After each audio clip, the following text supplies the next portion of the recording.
Love City Arts Podcast. I'm Andre in the Flow.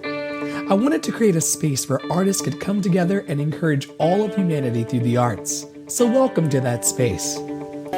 For more information, to follow my journey and the journey of all of our artists, visit andreintheflow.com and lovecityarts.org. Please enjoy today's episode, and thanks for listening.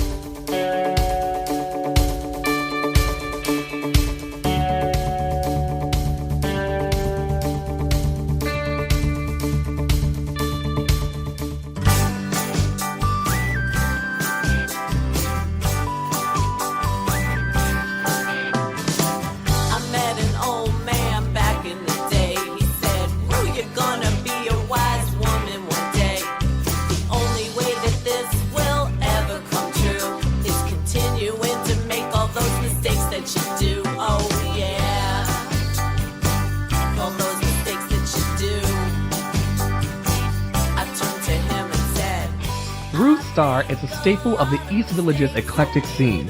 A lyricist and comedian with a heart of gold, she channels equal part Courtney Love and a gothic version of Olivia Benson from Law & Order. ReW has been working with Manta Ray Records recording and releasing new material, and her path has taken her into film and stage. She's been doing a lot of acting. Many of the films she's recently been in are currently in festivals.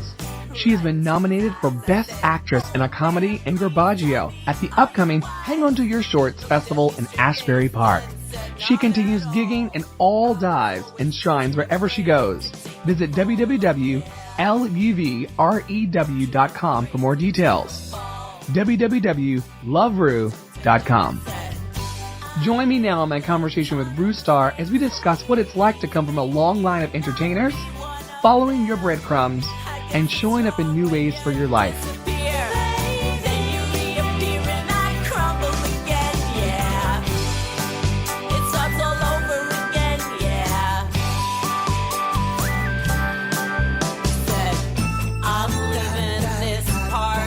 Hi there, everybody, and welcome to the Love City Arts Podcast. It's Andre in the Flow, and today I'm joined by ReW STaRR. She's a singer-songwriter and actress based in New York City. Thanks so much for being on the show, ReW. How are you? Thanks. I'm good. Thanks for having me. Thanks for being here. So, as we do on all of our podcasts, let's start off today by telling our listeners a bit about yourself.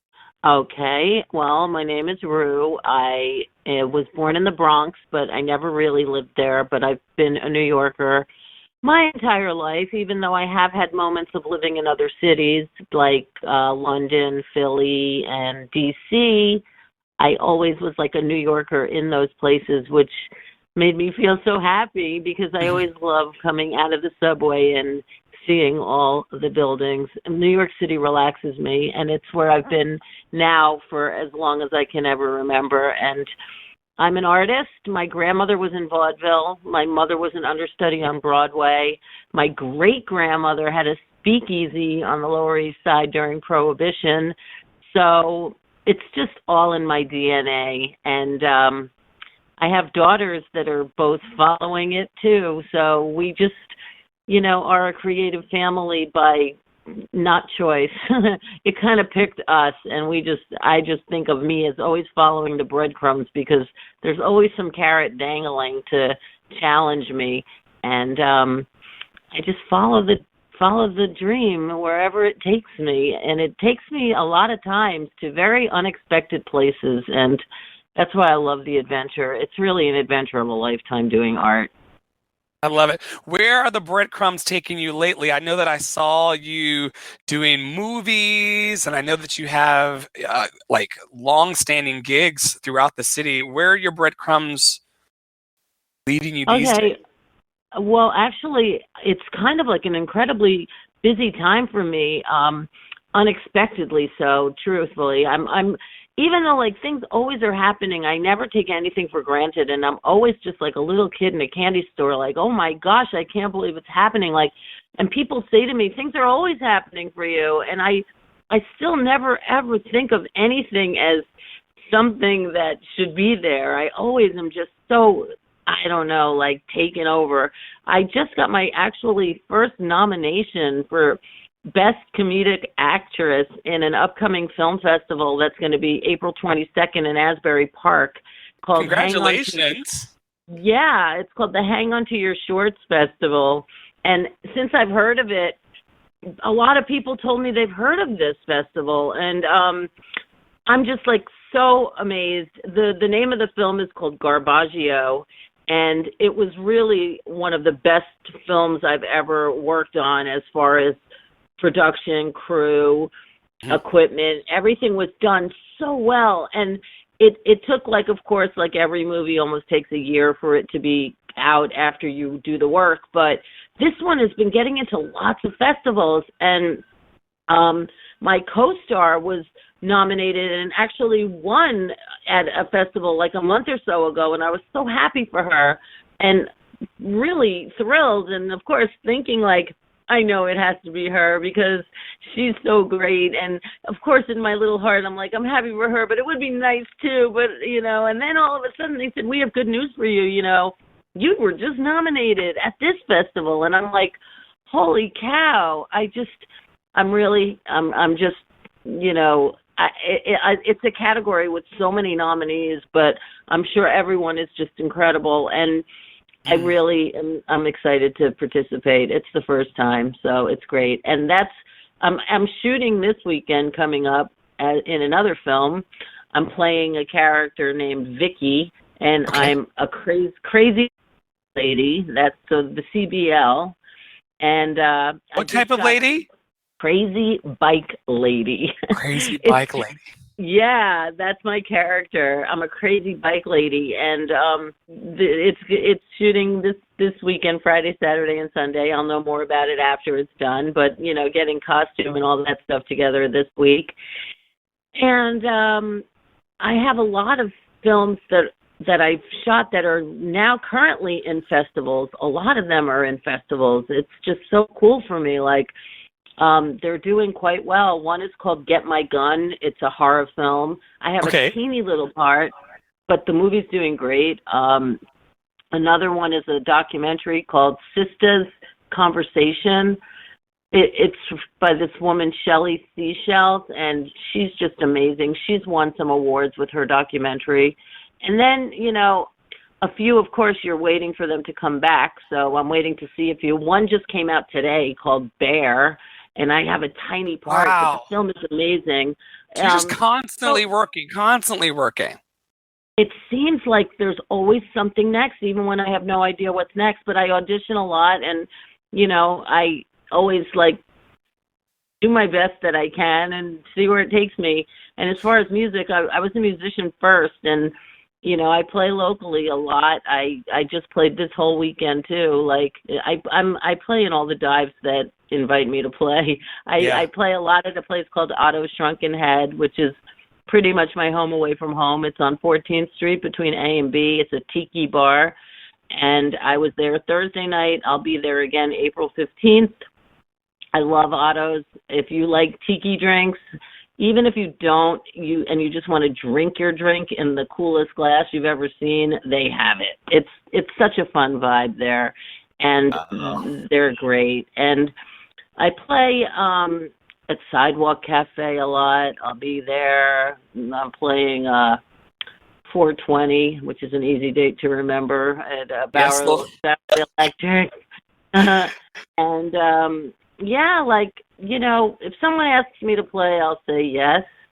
But for now, I'm really focusing on pursuing the acting, because with the music, I've always been the one in charge. I'm in charge of the band. I was always in charge of the booking. And right now, I love not being in charge. I love someone else taking the reins and me just showing up, and it makes me work so hard because everything with the music has turned into kind of automatic pilot, and with the acting, it's anything but, because I have to use my brain. I have to memorize lines. I have to be in it presently. When I, play my guitar, I kind of go into a trance almost, and it's with the acting, you can go into a trance too, and I love when you do, but you really have to first get to the point where you can. I guess with the music, I'm already so at that point that there's a new freshness in the acting for you, so you're aware, you're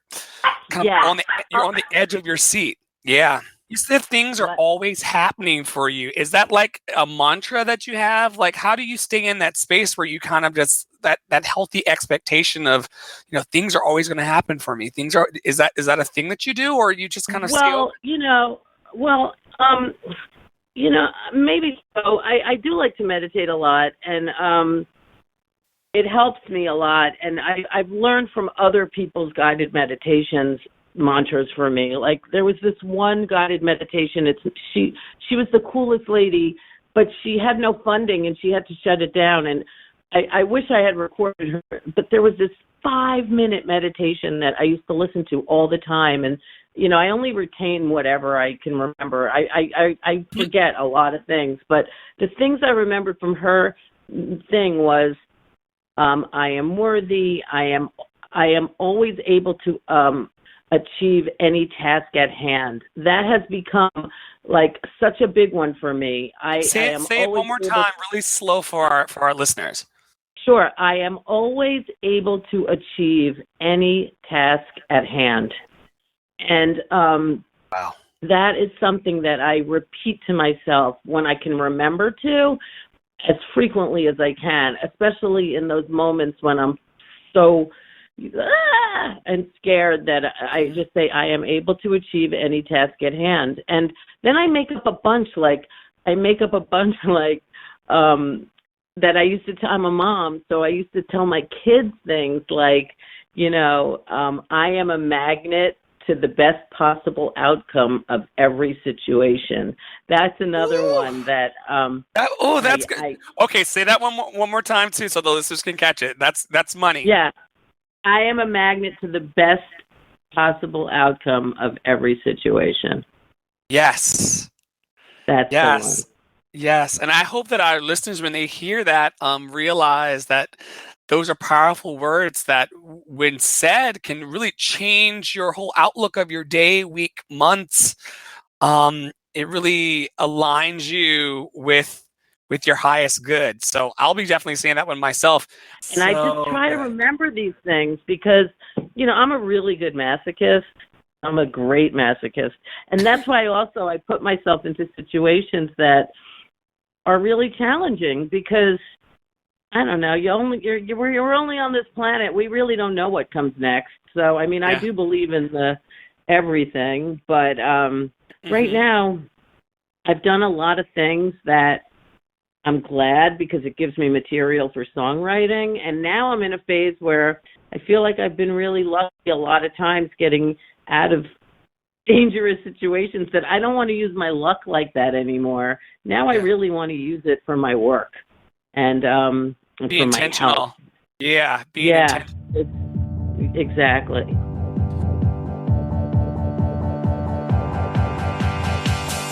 Each night I go to sleep, I say a little prayer.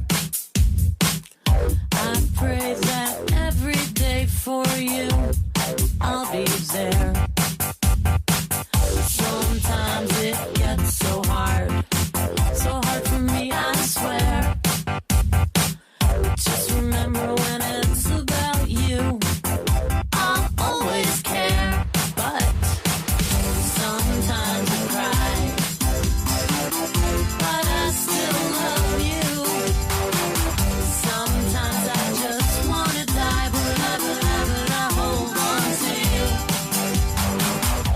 Wow. Well, I know that when I first met you through the collective and doing the healing gatherings, there's a positivity and a light and a presence of positive expectation that just oozes out of your pores. There's in your eyes. When I saw you at that church, I was like, look at this angel. And there's just this light of something good is going to happen here. I can feel it, coming from you, which of course put everyone in the space at ease. And of course, me leading the whole event, it was a really, really good thing. But I have to also say that collectively, all of those people have that. It was a really unique group of people to be around because I feel like everyone's light was turned on. And it was such a safe environment for the light to shine, because everyone in your gatherings are so supportive and so talented and so different. And it's really like a motto for everything. It's just like, I can do something totally different than you, but like we're both generating the same light in every different form. And it's like snowflakes. It's like every snowflake is so beautiful, but every snowflake is different. Yeah. Unique gifts, unique abilities, but similar lights. Yeah, I love it. So tell me about Baby ReW. Tell me, like, you said that your family, that you come from a long line of entertainers. What were Baby ReW's inspirations as it related to music and artistry beyond like the family? Was there anything playing on the radio that you really got down to? Oh, well, of course, of course I loved the Jackson 5. Okay. And I loved it. And Diana Ross and the Supremes, I always loved, the radio, and I loved show tunes. Oh my gosh. I was like a show tune monster as a little girl. And I was very shy, believe it or not. I was like a really shy kid that barely would be able to sing in public. I was petrified of it. And my brothers would always get like in plays, and I'd be so envious, but I never had confidence enough to really get up there. I would do it in my room. I would be a secret singer. I would sing in front of the mirror with like a soap on a rope microphone. I had a microphone that was a bar of soap, and I used to sing in front of my mirror all the time. And then I once had this babysitter who was a great singer, and she made me stand on this platform with my bar of soap, and she like would make me sing for her. And for her I would, but like for nobody else would I. And I always really wanted to. And then, life took me on all sorts of twists and turns, and I didn't really meet anyone until I actually moved back to New York City. I had been living in Philadelphia, and I met someone walking down Bleecker Street who I knew from Philly, but not really, just like from nightclubs and stuff. And she's like, "What are you doing here?" And I said, "I'm actually from here. I was just living in Philly." And she said, "Well, this is my friend Paul, and he just moved here, and he doesn't know anyone." So Paul and I exchanged numbers, and I was in my like early 20s, and he moved here with a guitar. He loved the Ramones more than anyone I've ever met in my entire life, and said moved here. What did he love? The Ramones. The Ramones. It's a band from the 70s. They started punk music. Joey Ramone. He loved them so much that he moved here just so he could see them as many times as he possibly could. And he wanted to play guitar. And he looked at me and he said, "I can tell you could sing and write songs. I don't want to do that part." And he knew, like, that's all I ever wanted to do. And he's like, "I don't want to do that. I just want to play the guitar and write the music." And he's like, "I know you look just the perfect part." And I was just like, "Oh my God, this is crazy." So we exchanged numbers. We didn't even have cell phones. And we started meeting and started writing. And we wrote and wrote and wrote and wrote and wrote for months until we got confident enough to go to an open mic. And we went to our first open mic and got it. And the guy running it gave us our first gig. And it's never stopped. Yeah, it's never stopped since then. And Paul, I'm sorry to say, is up in heaven. He died of AIDS. And I'm sorry. But life, he's with me all the time. And and since that point, then I've learned how to play guitar, because that's a whole other story, but blah, blah, blah. I was like the singer-songwriter for a long time, and felt so codependent that I had to learn how to play my own songs. And I finally did. And then I quit my band very cockily and realized that, now I play with the most incredible musicians, but now if somebody can't make a gig, I'm fine with that. That's where it's always my name out there, not theirs. So they can say, "Oh, you know what, I can't make it." I can't do that. So I've learned how to be able to depend on me, even though, like I said earlier, I love now working for other people, because see, I know the other side so well. Yeah. People are constantly saying to me, why are you always on time? Why are you always like professional? And it's like, am I? Like, I don't even realize it. It's just because I know what the other side is. And that's why for me, it's really easy to be like that. And it's really important. I think that has a lot to do with why I'm getting a lot of work. Yeah. You respect the craft. Hopefully. And I respect who's running it. Because I know what they go through, and That's it's amazing. like a lot. Yeah, and I know you know what I'm talking about. You know, I know. When we arrived into this call and you were a minute early, several minutes early, I was like, oh, light knows. Look, that you were my magnet today, and that's amazing. Yeah. See, I'm always on time. I love it. On time to a fault. I always feel like I'm never fashionably late. So in addition, but quite fashionable you are, indeed. Yeah. No, in addition to being on time, what do you feel is another one of your life's mission? Well, I really do have a hippie heart, and I don't mean hippie I only mean it in the peace and love way. I'm always saying that I'm an optimist or I live in total delusion because I don't know. I really do believe in the pot of gold at the end of the rainbow for everyone. And I work with kids. That's my day job. I do sing along like in nursery school, and I didn't know that. Yeah, those are my people. I work with little children. Like that's what I've been doing for years.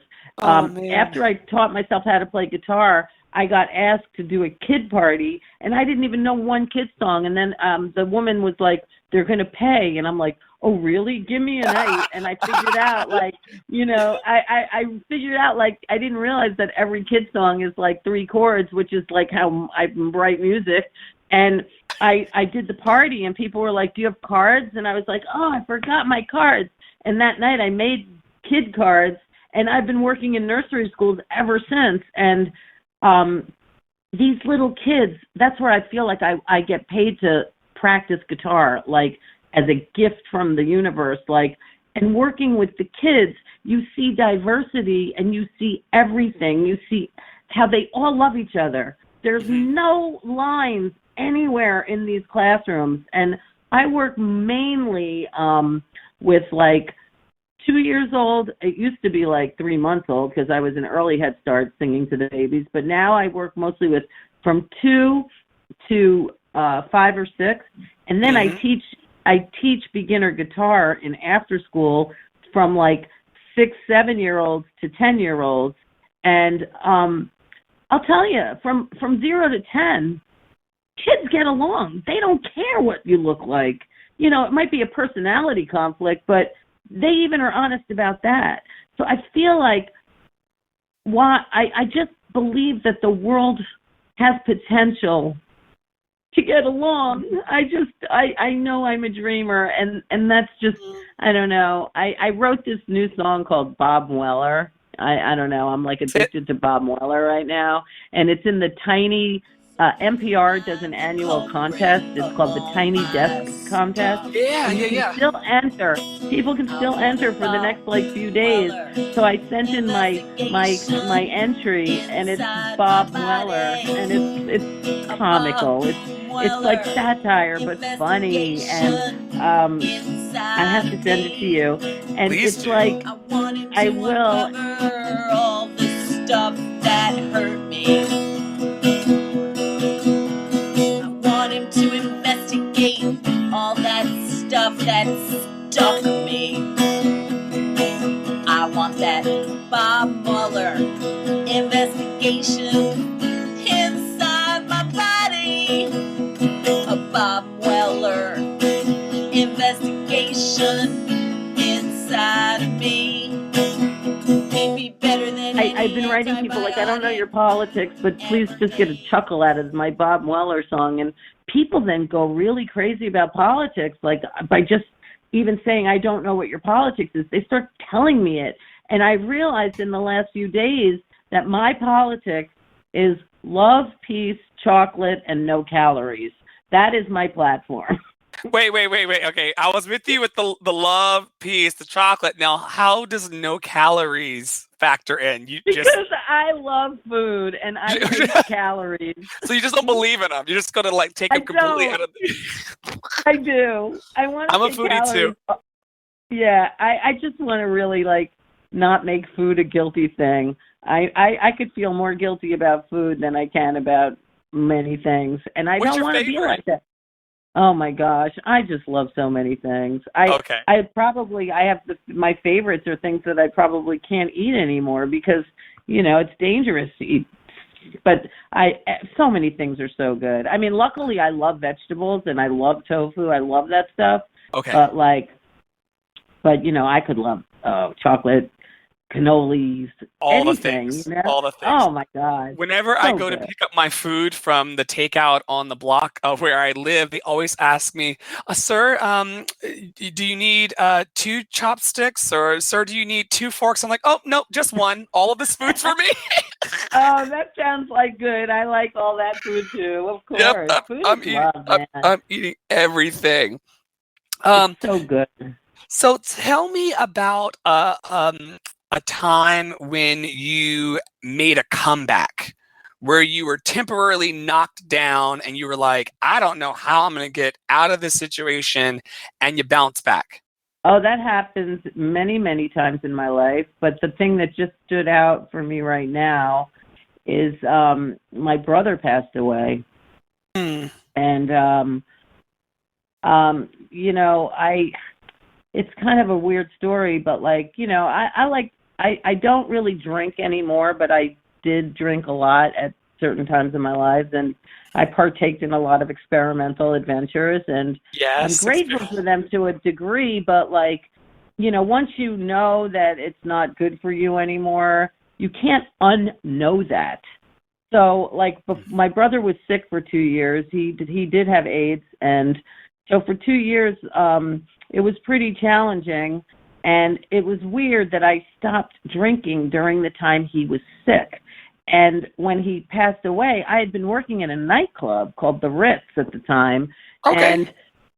and I had such full access, and everyone at the Ritz didn't know, they only knew me as this girl that didn't drink, I was the girl that they didn't know, because I had been in Philly right before here, having a wild time in Philadelphia, come back to New York, a little bit wild, calm down, blah, blah, blah. My brother gets sick. I'm totally sober at the time.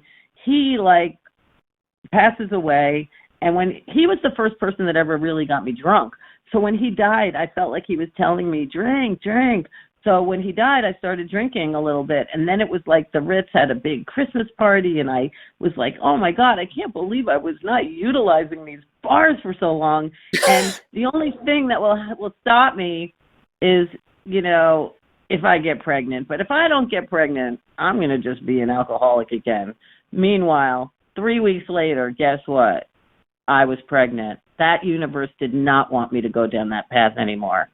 So Wow. I was almost like, wow. So my kids came, that I had my first, and I'll tell you, that bounced me back pretty fast. And, being a mom, you really want to be a role model. So, it just ended a whole path of life and started a new one.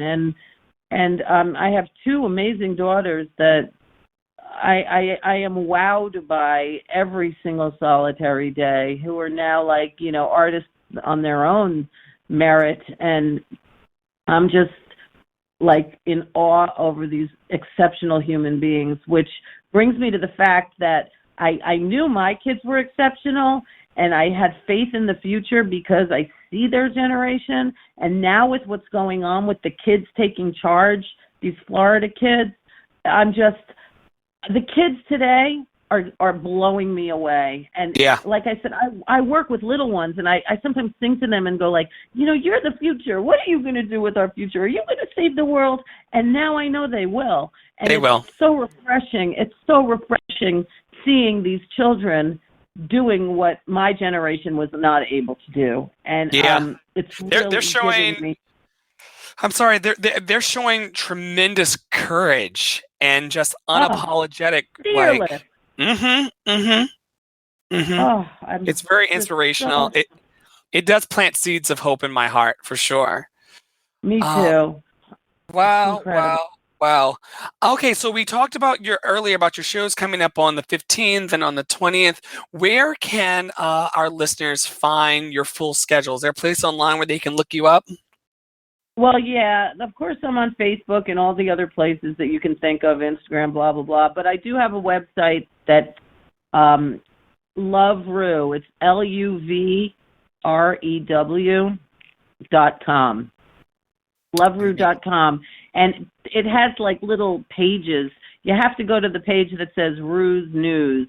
And that usually has what's going on as far as up-and-coming films and gigs. And it changes, like, it used to be weekly. You know, I changed the ReW's News, you know, every week or every other week. And it has all the gigs that are going on. I'm playing also March 30th and 31st. I'm the musical entertainment during intermission at a show that's called IRTE. It's IRTE, and they do an annual thing at the Producers Club on West 44th Street. So I'm going to be there for 2 nights, and it's pretty. They are an amazing theater group.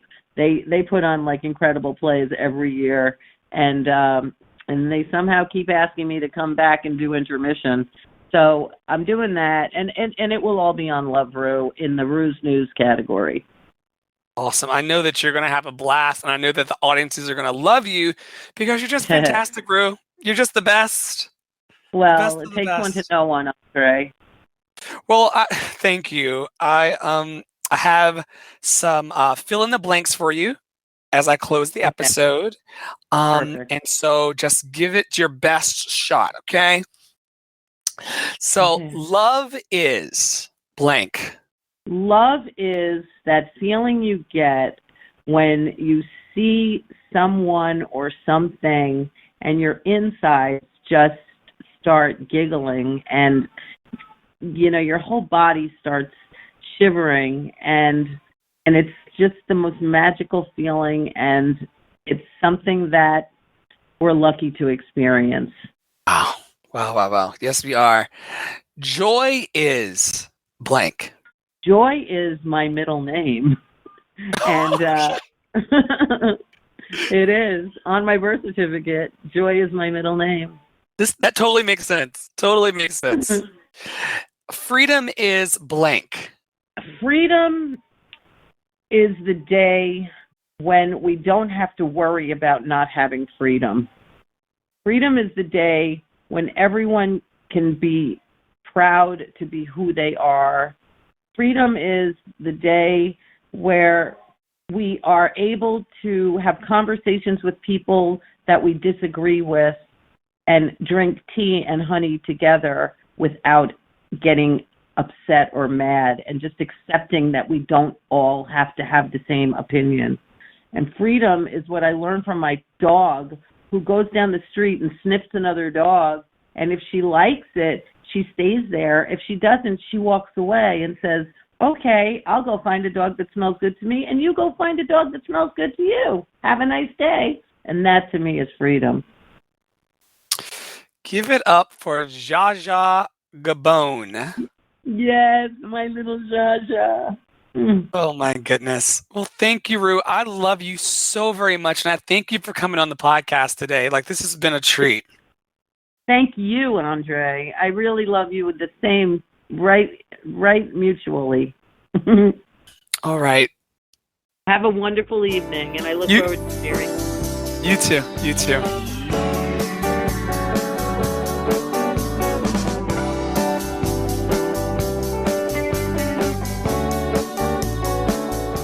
If you enjoyed today's podcast, I want to invite you to like, share, comment, and tweet about this episode. Your comments help me to make this podcast the best that it can be and continue to share the love.